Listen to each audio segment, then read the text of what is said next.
Nagbabalik ang inyong kajapot o ka-New Year. Samahan niyo po ako ngayon at muli magkukwentuhan.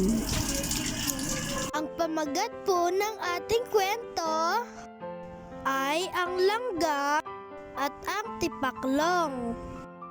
Isang araw, habang si Tipaklong ay naglalaro, nakita niya si Langgam. Uy, paring Langgam, ang sarap niya na. Tara, Langgam, maglaro tayo. Ang ganda ng araw niya yun. Pasensya na, paring Tipaklong.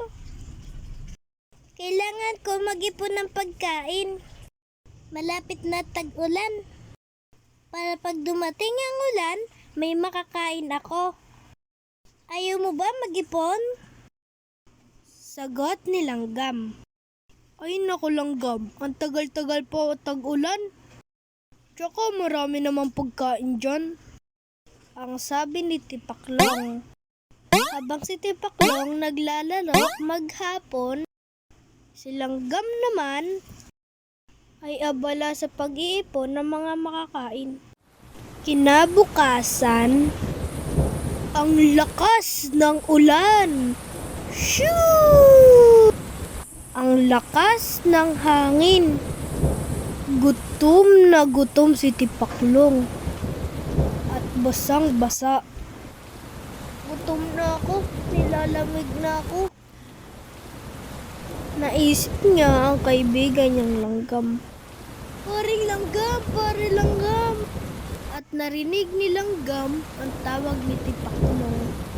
Sinilip niya ito. O bakit paring Tipaklong? Meron ka ba diyang pagkain?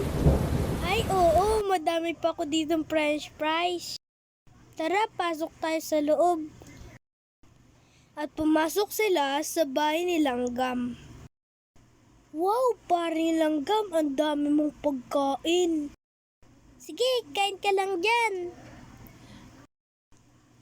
At pangako paring Langgam, mag-iipon na ako simula ngayon. At dyan nagtatapos ang ating maikling kwento. Gintong aral. Tayo po'y mag-ipon para po pag dumating ang araw na mga kailangan po tayo ay meron po tayong magagamit. May kasabihan po tayo, kapag may isunuksok po tayo, ay meron po tayong madurukot. Guys, comment lang po kayo para po ma-shoutout ko po kayo sa susunod na kwentuhan. Maraming salamat. Bye-bye. Follow nyo ako guys and subscribe. Paalam!